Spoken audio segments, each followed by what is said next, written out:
तो दोस्तों कई बार आपने नोटिस किया होगा जब भी आप योनो एसबीआई एप्लीकेशन या फिर एसबीआई इंटरनेट बैंकिंग को यूज कर रहे होंगे तो यूज करने के दौरान आपको कई बार प्रॉब्लम फेस करनी पड़ी होगी। कभी ओटीपी की समस्या आ रही होगी, कभी यूजर एक्सेस को ब्लॉक कर दिया जाता है, यहाँ तक कि कभी यूजर आईडी को डीएक्टिवेट ही कर दिया जाता है।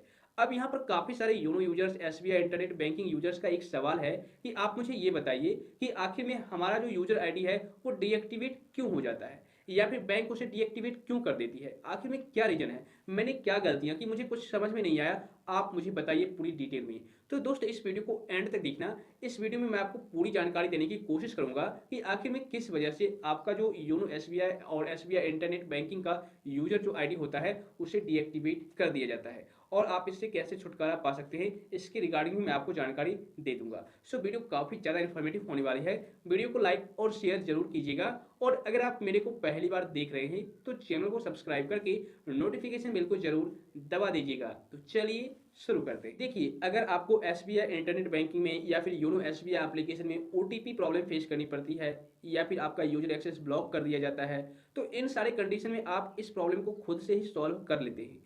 लेकिन जब बात आती है यूजर आईडी डीएक्टिवेट की, मतलब कि अगर आपका यूजर आईडी डीएक्टिवेट हो जाता है तो उस सिचुएशन में आप इस प्रॉब्लम को खुद से हैंडल नहीं कर पाते। इसके लिए आपको ब्रांच विजिट करना ही पड़ता है, ठीक है ना। मैं आगे बताऊंगा कि आपको कैसे सॉल्व करना है, लेकिन सबसे पहले आप रीजन समझ लीजिए कि आखिर में आपका जो यूजर आईडी है डीएक्टिवेट क्यों हो जाता है। आप क्या मिस्टेक करते हो, क्या आपकी गलती की वजह से हो जाता है या फिर बाय मिस्टेक बैंक कर देती है या फिर जानबूझ करके बैंक कर देती है यूजर आईडी को डीएक्टिवेट। तो दोस्त यहाँ पर मैं आपको बता दूं, मैंने अभी तक में मतलब कि अभी जो है मैं 4-5 साल से योनो एसबीआई एप्लीकेशन को यूज करते आ रहा हूँ, ठीक है। मुझे कोई भी प्रॉब्लम फेस करनी नहीं पड़ी, लेकिन हाँ हाल फिलहाल में कुछ महीने से मुझे योनो एसबीआई एप्लीकेशन में कुछ ना कुछ प्रॉब्लम फेस करना पड़ा। मैंने यह नोटिस किया है और अभी भी मेरा योनो एसबीआई एप्लीकेशन का जो यूजर आईडी है वो डीएक्टिवेट ही है। ओके, अब डीएक्टिवेट क्यों हुआ है मैं आपको क्लियरली समझा देता हूं, क्योंकि मैंने भी इस प्रॉब्लम को प्रैक्टिकली फेस किया है और खुद से मैंने प्रॉब्लम क्रिएट किया है, ठीक है। देखिए,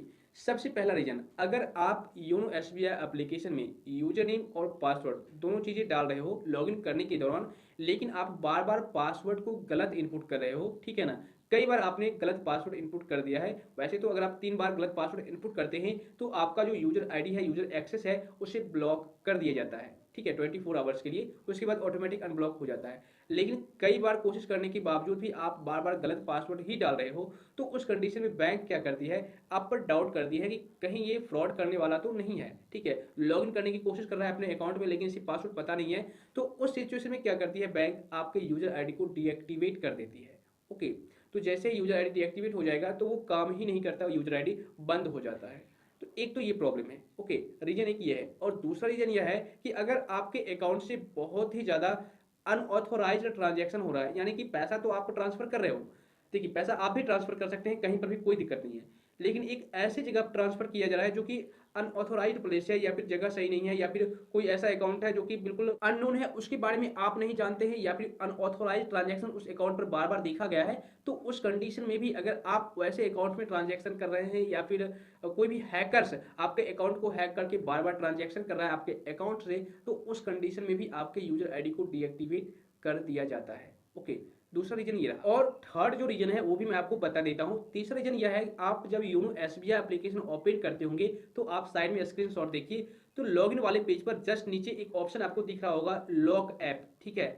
लॉक या फिर लॉक ऐप का सिर्फ ऑप्शन दिखेगा, तो जैसे ही आप लॉक वाले ऑप्शन पर क्लिक करेंगे तो आपका जो यूजर आईडी है वो डीएक्टिवेट हो जाएगा, ठीक है ना। मतलब कि अगर आप 1-2 बार ऐसा करते हैं तो आपको प्रॉब्लम क्रिएट नहीं होगी, लेकिन अगर आप बार बार ऐसा करते हैं तो उस सिचुएशन में आपके यूजर आईडी को डीएक्टिवेट कर दिया जाएगा। और यह जो समस्या है मैंने प्रैक्टिकली फेस किया है। ओके, मैंने खुद से यूजर आईडी को लॉक किया है, यानी कि लॉक किया, मैंने वहां पर लॉक वाले ऑप्शन पर क्लिक किया, अकाउंट नंबर वगैरह मांगा, मैंने फिलअप करके सबमिट कर दिया ओटीपी डाल करके, तो मेरा जो यूजर आईडी है वो डीएक्टिवेट हो गया। क्योंकि मुझे पता नहीं था कि इससे मेरा यूजर आईडी डीएक्टिवेट हो जाता है, लेकिन मैंने देखा कि ट्राई करके कहीं लॉक भी हो जाता है या फिर नहीं, तो मेरा जो यूजर आईडी है वो डीएक्टिवेट हो गया।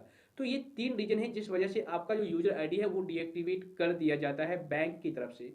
अब आपको करना क्या है, तो दोस्त इसके लिए आपको बस एक छोटा सा प्रोसेस फॉलो करना है। यहाँ तक आपको घर पर कोई भी सॉल्यूशन नहीं मिलेगा, आपको ब्रांच विजिट करना ही पड़ेगा, ठीक है ना। लेकिन आपको अपने साथ 3 डॉक्यूमेंट ले जाना है, एक तो पैन कार्ड का फोटोकॉपी, दूसरा आधार कार्ड का फोटोकॉपी और तीसरा आपको एक एप्लीकेशन लिख करके ले जाना है। एप्लीकेशन में ये लिखना है कि मेरा जो यूजर आईडी है किसी भी रीजन से डीएक्टिवेट कर दिया गया है, प्लीज़ इसे रीएक्टिवेट कर दीजिए, ठीक है ना?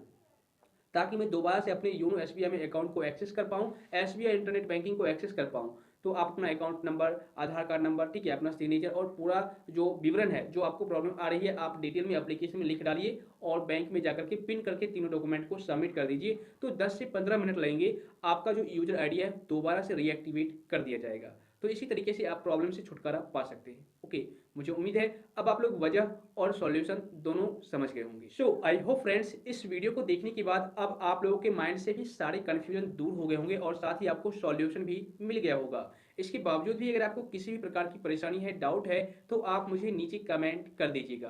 तो फिर मिलता हूँ आपसे फिर से किसी इन्फॉर्मेटिव कंटेंट के साथ। तब तक के लिए जय हिंद।